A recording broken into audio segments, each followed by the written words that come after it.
ഇന്ന് തന്നെ ഡൗൺലോഡ് ചെയ്യൂ. കാണൂ നിങ്ങളുടെ ഫേവറേറ്റ് ഷോസ്.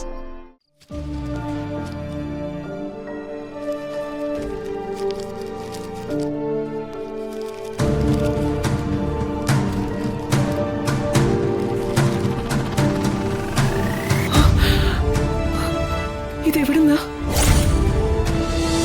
ഇപ്പൊ തോന്നുന്നു മക്കളൊന്നും വേണ്ടായിരുന്നു. ചന്ദ്രു, എന്തൊക്കെയാ പറയുന്നേ?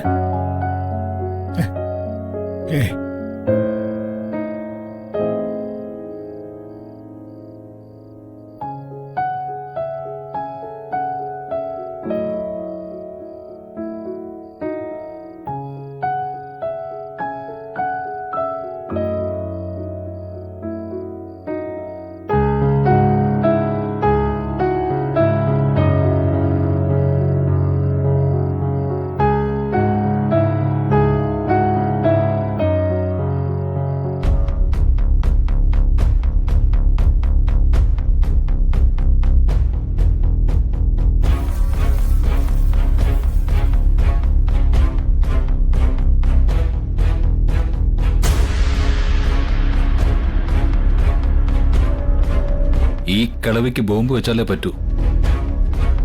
വന്ദനയുടെ മുറി കയറാൻ സമ്മതിക്കാതെ മെനക്കെട്ട് കാത്തിരിക്കുക.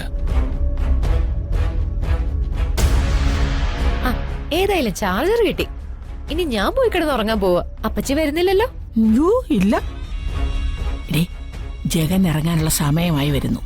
ഞാൻ അന്നേരം ഇവിടെ വേണം. കണ്ണിമ ചിമ്മാതെ വെളുക്കുന്നത് വരെ ഞാൻ ഇവിടെ ഇരിക്കും.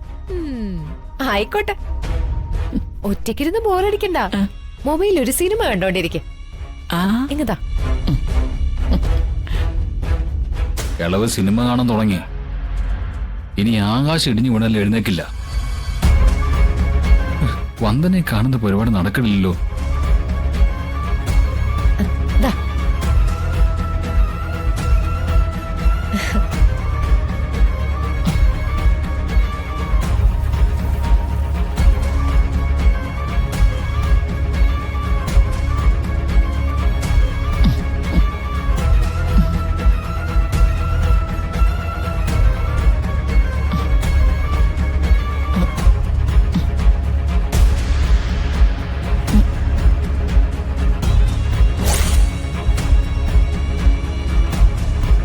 ഒരു ഐഡിയ കിട്ടി.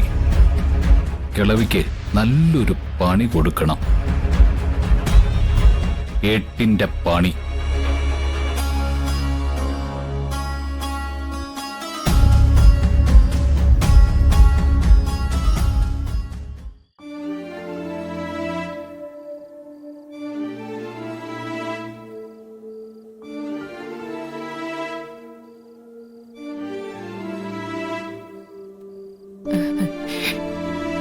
ഇനി കുറച്ചു ദിവസത്തേക്ക് ഈ ഉണ്ണിയപ്പം കേടുകൂടാതെ ഇരിക്കും. ഇത് പാഴാക്കാതെ എടുത്ത് കഴിക്കണം. കുറച്ച് സുചിത്ര മോൾക്കും ഗോകുലിനും കൊടുക്കണം. ഉണ്ണിയപ്പമായിട്ട് ഞാൻ വന്നിട്ട് പോയിന്നറിഞ്ഞ അവള് സന്തോഷിക്കേയുള്ളൂ.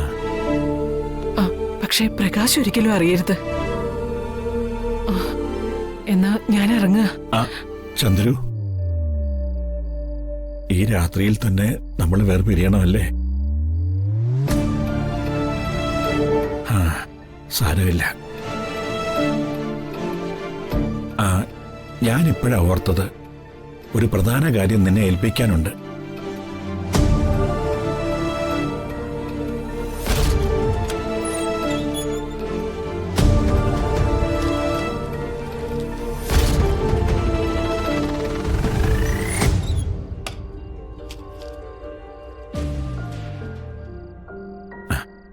ഇതാ. ഇതെന്താ? വാങ്ങ്.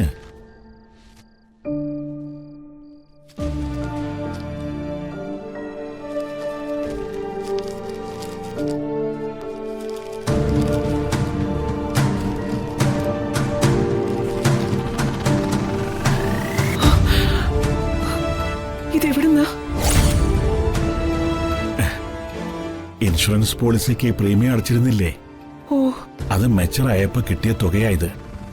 5 ലക്ഷം രൂപയുണ്ട്. ഇതിവിടെ സൂക്ഷിച്ചാൽ ശരിയാവില്ല. പ്രകാശം തട്ടിയെടുക്കാൻ സാധ്യതയുണ്ട്. അതുകൊണ്ട് ഇത് ചന്ദ്രു തന്നെ സൂക്ഷിച്ചോ. ഞാൻ സൂക്ഷിക്കാനോ? ആ, മാധവേട്ടൻ എന്താ പറയുന്നേ? ഹരിതയുടെ വീട്ടിൽ ഇത്രയും പണം സുരക്ഷിതമായി സൂക്ഷിക്കാൻ കഴിയുമെന്ന് തോന്നുന്നുണ്ടോ? കഴിയും ചന്ദ്രു. നിന്റെ കയ്യിൽ ഇത്രയും തുക ഉണ്ടാകുമെന്ന് മനോജും ഹരിതയും ഒരു കാലത്തും ചിന്തിക്കാൻ പോലും പോകുന്നില്ല. ആ സ്ഥിതിക്ക് അവരുടെ ശ്രദ്ധയിൽപ്പെടാതെ പണം എവിടെയെങ്കിലും ഒളിപ്പിച്ചു വെക്കാൻ പറ്റും.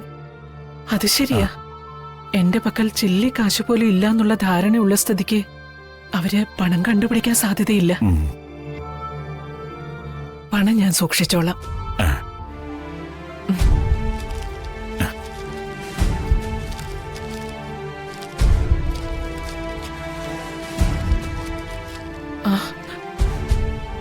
ഞാൻ ഇപ്പോഴും ഒരു കാര്യം ഓർത്തെ.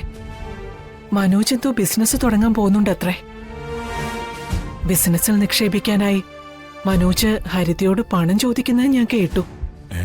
10 ലക്ഷം രൂപ. 10 ലക്ഷം രൂപയോ? ഉം.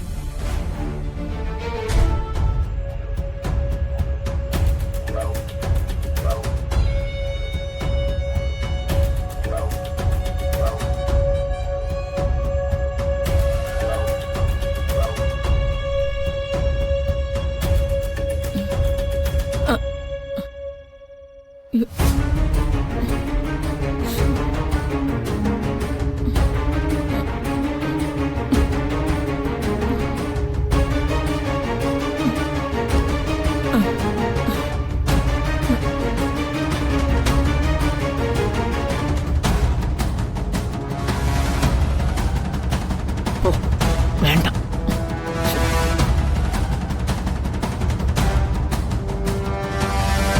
ഒറ്റയ്ക്കിരുന്ന് ബോറടിക്കാതിരിക്കാൻ ഇട്ട് തന്ന പടം കൊള്ളാം.